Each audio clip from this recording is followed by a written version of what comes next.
Hello అండి, అందరికీ నమస్కారం. ఇప్పుడు ఏఎస్ఓకి సంబంధించిన measures of central tendency important questions ని చూద్దాం. First, mean is a measure of dash. Mean అంటే ఏంటి? లొకేషన్ అంటే central value, dispersion, correlation, none of the above. ఏంటి? మీన్ అనేది ఒక యావరేజ్ అండి. Mean is average means sum of the observations by number of observations. అంటే central వాల్యూని సూచిస్తుంది, అంటే లొకేషన్ ని చూపిస్తుంది mean. So mean is nothing but location. ఇప్పుడు next question, which of the following is the measures of central value? Measures of central value ఏది ఇందులో అని అడుగుతున్నాడు. మెజర్స్ ఆఫ్ సెంట్రల్ వాల్యూ అంటే మధ్య విలువని కనుక్కోవడానికి ఏది ఉపయోగిస్తాము? Median, standard deviation, mean deviation, quartile deviation. ఏది? Median. Okay, next, which of the following represents median? First quartile, 15th percentile, 6th decile, none of the above. దీని ఆన్సర్ వచ్చేసి 50th percentile. ఇప్పుడు చూడండి, P1, P2, P3 and so on P9 వరకు అండి. ఇక్కడ P4, P5 కూడా ఉంటుంది కదండి. P5 అనేది 50th పర్సెంటైల్. 1 అంటే 10%, 2 అంటే 20%, 3 అంటే 30%, 4 అంటే 40%, P5 అంటే 50%. 50% is nothing but median. 15% is nothing but median అండి. సో ఇక్కడ 50th పర్సెంటైల్ అని చెప్తాం. ఓకే, మీడియన్ అంటే. Next, if a constant value 50 is subtracted from each observation of a set, the mean of the set is. ఇప్పుడు ఏమీ లేదండి, simple గా ఒక డేటా తీసుకుందాం. 2, 4, 5, 6 అనే డేటా తీసుకుందాం. ప్రతి దాంట్లో నుంచి 50 సబ్ట్రాక్ట్ చేశారంట. సంథింగ్ ఏదో 120, 140 అలా అనుకుందాం, 160. ప్రతి దాంట్లో నుంచి 50 మైనస్ చేశారు. ఇప్పుడు మైనస్ చేశారు, దీనికి ఇప్పుడు యావరేజ్ కట్టాలి. మైనస్ చేసిన వాల్యూస్ కి యావరేజ్ ఫైండ్ అవుట్ చేయాలి. Some of observations by number of observations find out చేయాలి. సో ఇలా చేస్తే మనకి -50 అవుతుంది. మనకు వచ్చిన ఆన్సర్ ఆల్రెడీ మీన్ లో నుంచి మనకు -50 అవుతుంది. ప్రతి దాంట్లో నుంచి తీసినాం కాబట్టి మీన్ లో నుంచి కూడా -50 తీయాలి. సో చూడండి, తీయాలి అన్నాను అంటే డిక్రీజ్డ్ బై 50 సబ్ట్రాక్ట్ అవుతుంది. So decreased by 50. If a constant 5 is added to each observation, same ఇలా కూడా ఇందాక సబ్ట్రాక్ట్ అన్నాం, ఇప్పుడు యాడెడ్ అంటున్నాం. Added to each observation of a set అంటే ఇంక్రీజ్ అవుతుంది. Add means increased by 5. ఇలాంటి అన్ని క్వశ్చన్స్ కి అండి, సబ్ట్రాక్షన్ అడిగినప్పుడు మైనస్ డిక్రీజ్ చేయాలి, ఎడిషన్ అడిగినప్పుడు ఇంక్రీజ్ చేయాలి. Next, if each observation of a set is multiplied by 10, the mean of the new set of observations. ఇప్పుడు ఒక అబ్జర్వేషన్ సెట్ ఉంది ఇందాకట్లాగే, దాన్ని ఇప్పుడు మల్టిప్లై 10 తో మల్టిప్లై చేస్తున్నాం అంట. The mean of the new set of observation, దానికి మల్టిప్లై చేసిన సెట్ కి న్యూ మీన్ ఫైండ్ అవుట్ చేయమంటున్నాడు. అది ఎలా ఉంటదంట?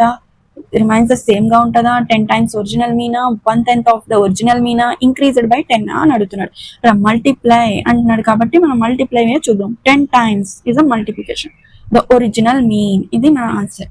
Okay, next, if each value of a series is multiplied by 10, the median of the coded value is.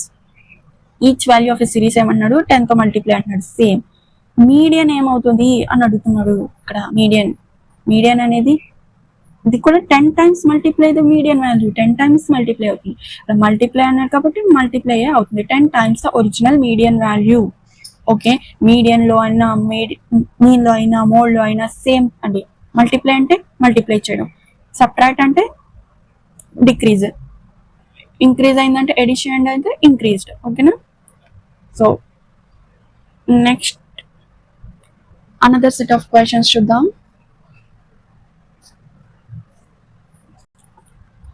If each value of a series is multiplied by 10, the mode of the coded value is.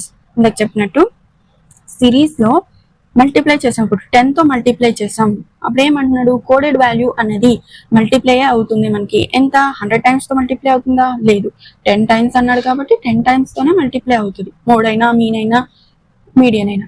Okay, next 9th question, if each observation is a set is divided by 2, set మొత్తం 2 తో divide అవుతుందంట.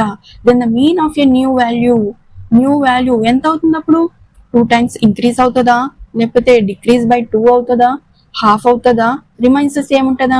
దీని answer నాకు comment section లో చెప్పండి. So next 10th question, which of the following relations among location parameters does not hold. ఇందులో ఏం అడుగుతున్నాడంటే ఇచ్చిన క్వశ్చన్స్ లో ఏది ఏది కరెక్ట్ అని అంటున్నాడు, ఏది కరెక్ట్ కాదు అని అడుగుతున్నారు. ఓకే, డస్ నాట్ హోల్డ్ అంటే ఏది కరెక్ట్ కాదు. Q2 అంటే మీడియన్ రైట్ అండి. ఎలాగా అంటే ఈ P5 మీడియన్, ఇందాక చెప్పాను కదా మీకు P5 అంటే 50% అంటే మీడియన్ అనేసి. అలాగే Q1 క్వార్టైల్స్ లో Q2 Q3 అని ఉంటాయి. ఇది మనకి 25%, ఇది మనకి 50%, ఇది మనకి 75% చూపిస్తుంది. సో Q2 50% అంటే మనకి ఏమన్నా మీడియన్ అవుతుంది, Q2 లో ఇది మీడియన్ అవుతుంది. ఓకే, ఇప్పుడు మరి పర్సంటేజ్ డిసైల్స్ కూడా ఉంటాయండి. డిసైల్స్ అంటే డిసైల్స్ D1 D2 D3 అలాగా. ఇది కూడా 10%, 20%, 30% అలాగా. D5 అనేది కూడా 50%. 50% అంటే nothing but median. D5 is nothing but median. So Q2 median అవుతుంది, D5 మీడియన్ అవుతుంది, P5 మీడియన్ అవుతుంది. ఇక్కడ ఆన్సర్ చూద్దాం. Q2 median correct, P50 median correct, D5 median correct. అంటే D6 అనేది మీడియన్ కాదు, మనకి కాదు అన్నాడు కాబట్టి ఇది రైట్ ఆన్సర్. నెక్స్ట్ వచ్చేసి ఇది, if the group data has open in class one can not calculate. Open in class అంటే గ్రూప్ డేటా అంటే తెలుసు కదండి. చూడండి 0 to 10, 10 to 20, 20 to 30 ఇది గ్రూప్ డేటా అంటాం. ఇలాగా ఇందులో మనం మీడియన్ ఫైండ్ అవుట్ చేయొచ్చు. ఎలాగా 0 + 10/2, 1 ఇది ప్లస్ ఇది బై 2 చేస్తే మనకి మీడియన్ వచ్చేస్తుంది కదండి. 5 దీని మీడియన్ ఫైండ్ అవుట్ చేస్తున్నాం, మోడ్ కూడా ఫైండ్ అవుట్ చేస్తున్నాం హైయెస్ట్ ఫ్రీక్వెన్సీతో. అండ్ బట్ మనం మీన్ క్యాల్కులేట్ చేయలేము, ఎందుకంటే ఇక్కడ మనకి లేదు, కంటిన్యూస్ సిరీస్ లో ఉంది. ఇలా నెంబర్స్ కనుక ఉండుంటే మనం దాన్ని యావరేజ్ ఫైండ్ అవుట్ చేసి మీన్ చెప్పొచ్చు. ఇలా ఉంటే ఎలా చెప్పగలం? సో మనం mean can not be find out. So yes, in a group data the data has open in classes one can not calculate. మనం ఏం చేయలేము, మీన్ చేయలేము అంటున్నాడు. Next, geometric mean of 2 observations. Geometric mean ఉంది, 2 observations can be calculated only if. geometric mean calculate చేయాలంటే అండి first 0 అవ్వకూడదు, negative అవ్వకూడదు. ఇవ్వండి, geometric mean కి ఫార్ములా ఏంటంటే ఒకటి నాన్ నెగిటివ్ అయి ఉండాలి, నాన్ జీరో నెంబర్ అయి ఉండాలి. అప్పుడే మనం క్యాల్కులేట్ చేస్తాం. ఎందుకంటే జామెట్రిక్ మీన్ అనేది ప్రోడక్ట్ మెథడ్, A × B అలాగా జామెట్రిక్ మీన్ అనేది ప్రోడక్ట్ మెథడ్. ఇప్పుడు ఇది చేయాలంటే మనకి non negative, non zero numbers ఉండాలి. అంటే non negative means positive, both the observations are positive ఉండాలి అంటున్నాడు. One of the 2 observation is 0 ఉండాలి అంటున్నాడు. అంటే 2 లో ఏదో ఒకటి 0 ఉండాలి. One of them is negative ఉండాలి, బోత్ ఆఫ్ దెమ్ 0 ఉండాలి. మనకి 0 ఉండకూడదు, నెగిటివ్ ఉండకూడదు, ఇది ఉండకూడదు. So both the observations positive అయ్యి ఉండాలి. So first the correct. Next, geometric mean is better than other means. ఇప్పుడు జామెట్రిక్ మీన్ చాలా బెటర్ అన్నిటికన్నా. ఎప్పుడు మనం జామెట్రిక్ మీన్ అసలు ఎప్పుడు క్యాల్కులేట్ చేస్తామంటే రేషియోస్ ఫైండ్ అవుట్ చేసినప్పుడు, పర్సెంటేజ్ నీకెంత మార్క్స్ వచ్చింది, దానికి ఎంత మార్క్స్ వచ్చింది, అలా పర్సెంటేజ్ వైజెస్ చూసేటప్పుడు మనకి జామెట్రిక్ మీన్ అనేది చాలా యూజ్ అవుతుంది. So the data are in ratios or percentages ఉన్నప్పుడు geometric mean is very best suitable method.